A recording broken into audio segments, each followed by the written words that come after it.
Education home চ্যানেলের পক্ষ থেকে সবাইকে স্বাগতম। আশা করি সবাই ভালো আছো। আজকে আমরা একটি অঙ্ক করব নবম শ্রেণীর প্রথম অধ্যায়ের মূলদ অমূলদ সংখ্যা থেকে। প্রমাণ করা যে √5 একটি অমূলদ সংখ্যা। এটি গণিত বইয়ের প্রথম অধ্যায়ের 9 নম্বর অঙ্কের ক। বলছে কি প্রমাণ করো যে √5 একটি অমূলদ সংখ্যা। তা আমরা মূলদ অমূলদ কিভাবে চিনব? আমরা জানি যে সকল সংখ্যাকে ভগ্নাংশ আকারে প্রকাশ করা যায়, মানে ফি/কিউ আকারে প্রকাশ করা যায়, সেটা হচ্ছে মূলদ সংখ্যা। ফি/কিউ আকারে প্রকাশ করা যাবে, ফি/কিউ।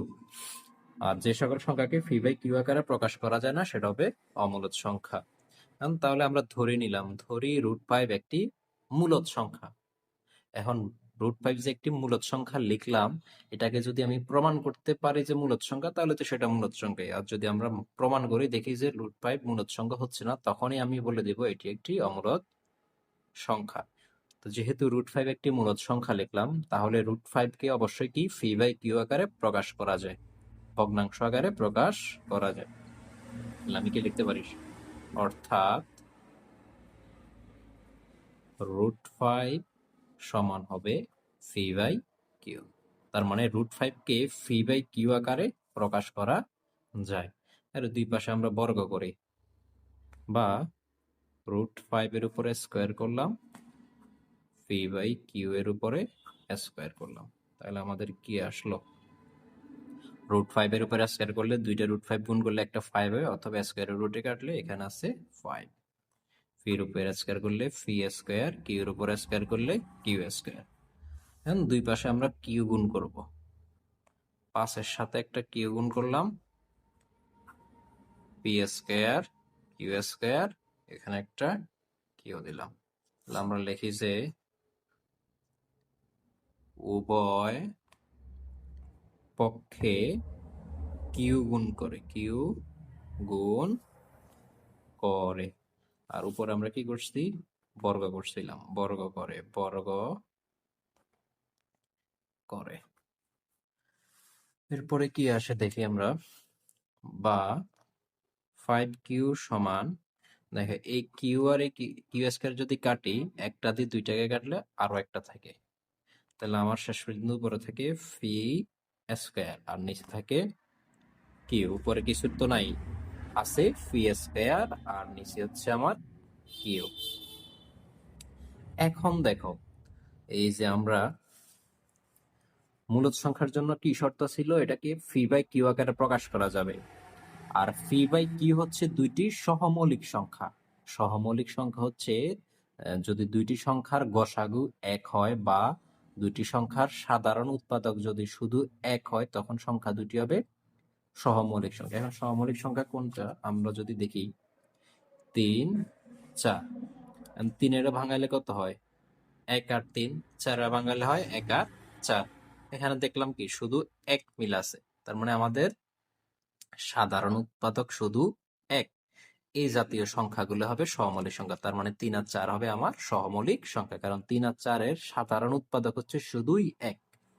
তাহলে এখন আমি ধরে নিলাম এখানকার এই ফি এর মান 3, কিউ এর মান 4।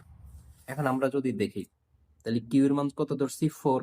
তাহলে 5 আর কিউ গুণ মানে কি 5 আর 4 গুণ, তো 4 5 কত হয়? 20 হয়। কত হয়? 20। কিউ যদি 4 হয়, ফিরে আমি ধরছি কত? 3।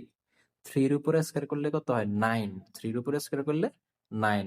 9 এর যদি কিউ বা 4 দিয়ে ভাগ করি, যদি এটাকে আমি একটু রুট রাফ করি, উপরে ফি স্কয়ার ছিল, ফি এর যদি আমি 3 ধরলাম, 3 স্কয়ার, আর নিচে কিউ এর মান ছিল 4। তার মানে কত? 3 স্কয়ার হচ্ছে 9, 9/4।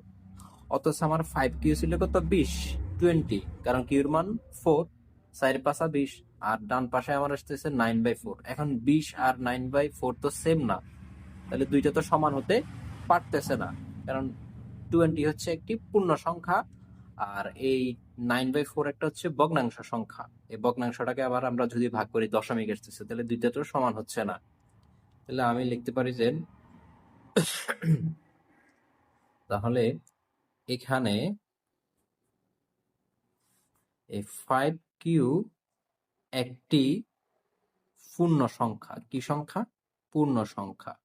কারণ আমরা 5-এর সাথে 4 গুণ করলে 20 পাইছি। 20 একটি পূর্ণ সংখ্যা। তাহলে 5 কিউ একটি পূর্ণ, তার মানে কি এখানে 5 কিউ একটি পূর্ণ সংখ্যা, কিন্তু পি স্কয়ার বাই কিউ পূর্ণ সংখ্যা নয়। পি স্কয়ার বাই কিউ পূর্ণ সংখ্যা নয়। তার মানে এই দুইটা তো আর সমান হতে পারে নাই। অতএব কি 5 কিউ নট ইকুয়াল বা অসমান পি স্কয়ার বাই কিউ। কেন? কারণ 5 কিউ ছিল আমার 20 আর এটা পাইছি কত 9/4, দুইটা তো সমান হতে পারে না, এই জন্য অসমান। যেহেতু 5 কিউ আর পি স্কয়ার বাই কিউ সমান হতে পারে নাই, তো আমরা এই 5 কিউ আর এই পি স্কয়ার বাই কিউ কোত্থেকে পাইছি? ওই যে √5 আর ফি বাই কিউ থেকে। তার মানে নিচের এই দুইটা যেহেতু সমান না, উপরের এই দুইটা আমার সমান হবে না। √5 আর ফি বাই কিউ কি হবে না? সমান হবে না।